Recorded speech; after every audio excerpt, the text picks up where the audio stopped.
Baik, Assalamualaikum warahmatullahi wabarakatuh. Sebelumnya kami dari kelompok 9 ingin menjabarkan hasil jawaban kami mengenai knapsack problem untuk kasus kami sendiri yang beranggotakan dengan saya sendiri, Ahmad Abdul Ghaffar, kemudian ada Adi Nugroho, M. Reski Saputra, dan Teguh Nabil Perlawanan. Kami bekerja sama untuk menyelesaikan tugas untuk studi kasus kali ini. Kemudian, latar belakang knapsack.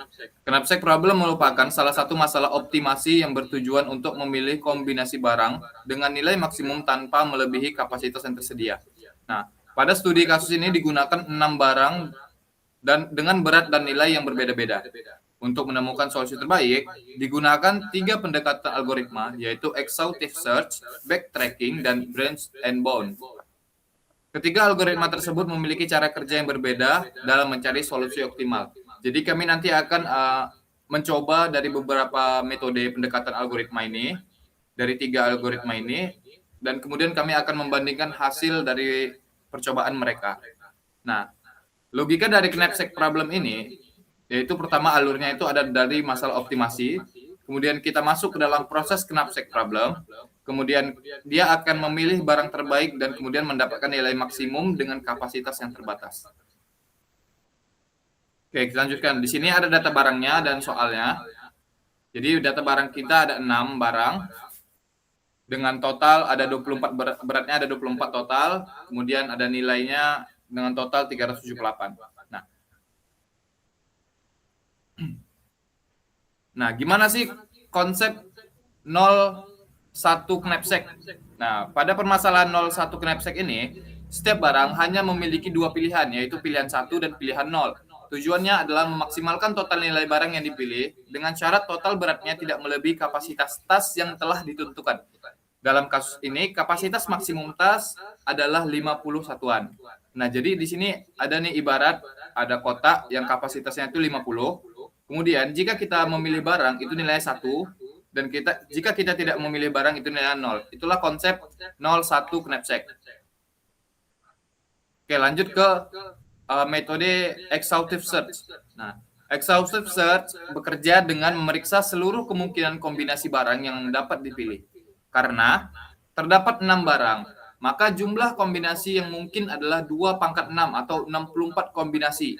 Jadi di dalam di dalam exhaustive search ini ada 64 percabangan dan setiap kombinasi itu dihitung total berat dan total nilainya. Kemudian dipilih kombinasi yang memberikan nilai terbesar tanpa melanggar kapasitas. Kapasitas kita 50. Metode ini menjamin solusi yang optimal namun membutuhkan waktu yang lebih lama karena harus mengevaluasi seluruh kemungkinan. Nah, jadi di sini kami sudah ada kombinasi terbaik dari seluruh percabangan exhaustive yang berisi 64 kombinasi. Kami ambil dari barang pertama, itu nilainya 3 dan beratnya 3 dan nilainya 70. Barang kedua 7, beratnya 7, nilainya 135 dan seterusnya sampai yang ke terbesar. Nah, di barang ke-6 ini, barang terakhir itu juga nilainya 24. Jadi berat 24 ini masih ada di bawah 50, jadi tetap masuk sampai barang ke-6, sampai dari barang pertama sampai barang ke-6. Jadi jumlah barangnya itu totalnya itu ada 6 dan jumlah kombinasinya itu 2 pangkat 6 sama dengan 64, tapi kami cuma mengambil kombinasi terbaik. Itu 1, 2, 3, 4, 5, 6. Ini maksudnya barang 1, barang 2 dan seterusnya. Kemudian total beratnya itu ada 24 dan total nilainya 378. Nah, mungkin untuk metode pendekatan selanjutnya akan dijelaskan oleh teman saya Adi Nugroho. Pada kami persilakan. Baik, kemudian di bagian backtracking. Backtracking itu merupakan pengembangan dari metode pencarian yang lebih efisien dibanding exhaustive search. Algoritma ini akan membangun solusi secara bertahap dan memeriksa apakah kondisi yang ada masih memenuhi syarat. Jika ditemukan cabang yang tidak memungkinkan menghasilkan solusi yang lebih baik atau melanggar batas kapasitas, maka proses akan kembali ke langkah sebelumnya untuk mencoba kemungkinan lain. Pada kasus ini, tidak terjadi proses backtracking karena seluruh barang masih berada di bawah kapasitas. Pada note ini, pada awal proses kondisi masih kosong sehingga total berat 0 dan total nilai 0 juga. Selanjutnya algoritma mulai memilih barang satu persatu.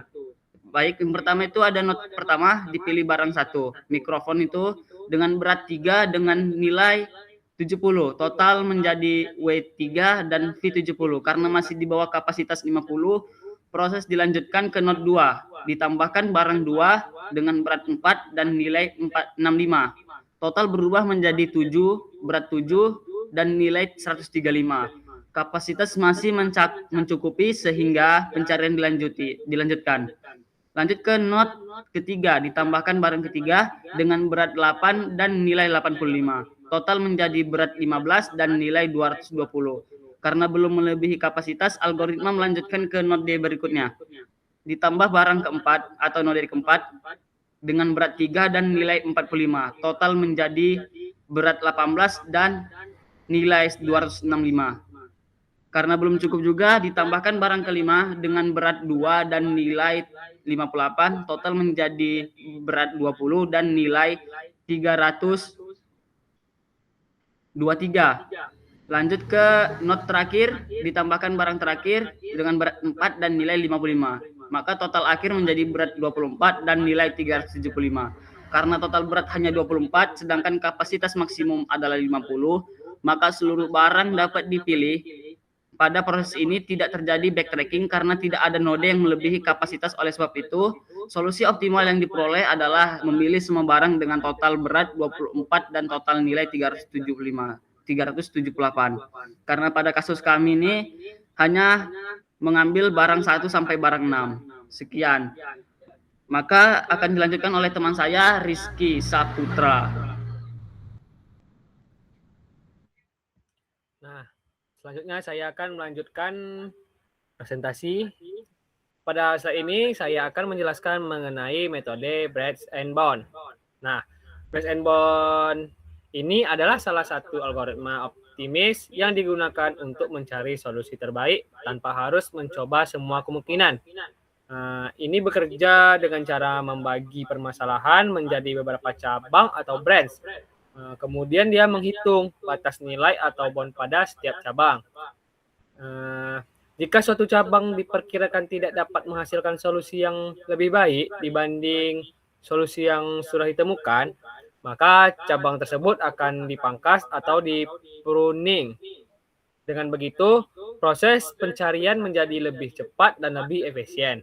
Nah, pada kasus ini, kita menggunakan permasalahan knapsack, yaitu memilih barang agar memperoleh nilai maksimum tanpa melebihi kapasitas tas.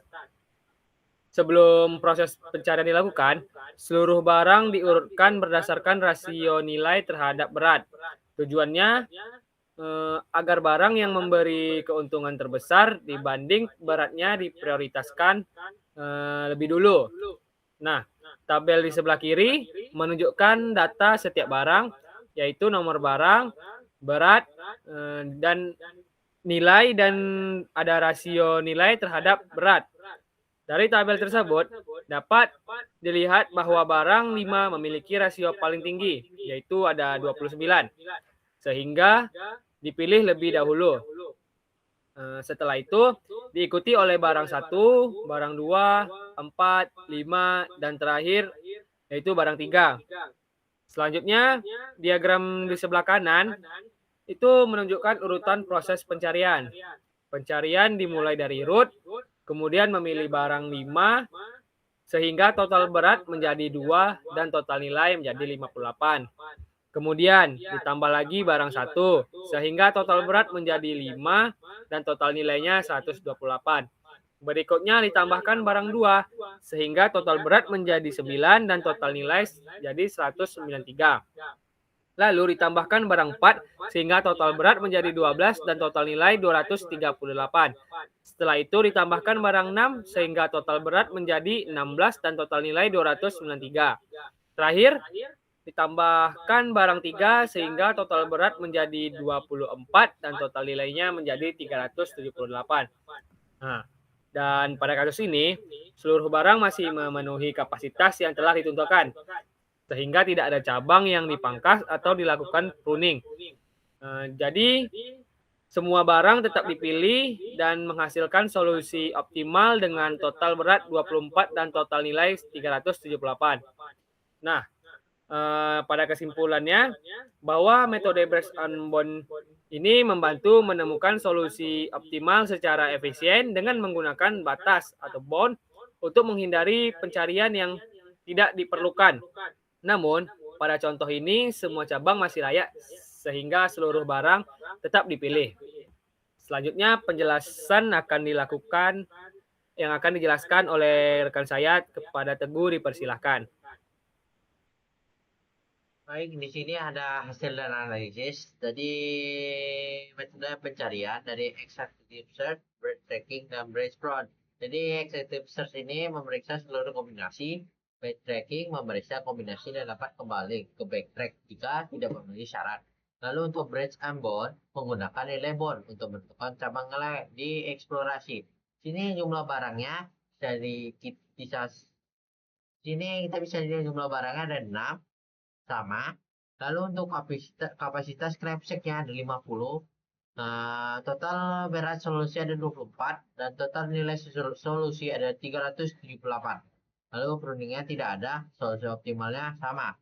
Dan di sini efisiensi kita bisa lihat ada search ini ada rendah, backtracking adalah sedang, breadth and bond adalah tinggi. Lalu kompleksitas umumnya ada O2 untuk exhaustive search. Nah, lalu berdasarkan hasil pengujian ketiga algoritma ini menghasilkan solusi optimal yang sama seperti membeli seluruh barang dengan total 24 dan total nilai 378. Hal ini terjadi karena kapasitas connectionnya sebesar 50, masih lebih besar dibandingkan total berat seluruh barang. Akibatnya tidak dapat cabang yang harus dipangkas atau pruning maupun kondisi memicu proses backtracking. Perbedaan ketiga algoritma hanya terletak pada strategi pencarian solusi dan tingkat efisiensinya, sedangkan hasil akhir tetap sama. Lalu untuk slide selanjutnya, kesimpulan dari kami yang jelaskan ini yaitu exhaustive search dan backtracking dan breadth bond ini sama-sama mampu menghasilkan solusi optimal untuk permasalahan 0 dan 1. Lapsex pada studi kasus ini. Perbedaan utama ketiga algoritma terletak pada strategi pencarian solusi dan tingkat efisiensinya. Exhaustive search memeriksa seluruh kemungkinan. Backtracking mengurangi ruang pencarian dengan menghentikan cabang yang tidak diperlukan. Sedangkan breadth and bond menggunakan nilai batas untuk meningkatkan efisiensi pencarian. Meskipun pendekatan berbeda, ketiga algoritma menghasilkan total berat 24 dan 0 total nilai yang 378. Oke, untuk selanjutnya akan dijelaskan oleh Ahmad Abdul Qahar. Baik, saya akan melanjutkan. Mungkin cuma sekian yang dapat kelompok 9 sampaikan. Lebih dan kurang saya mohon maaf apabila ada salah penyampaian kata. Kami mohon maaf sebesar-besarnya. Kami akhiri wabillahi taufik wal hidayah. Wassalamualaikum warahmatullahi wabarakatuh.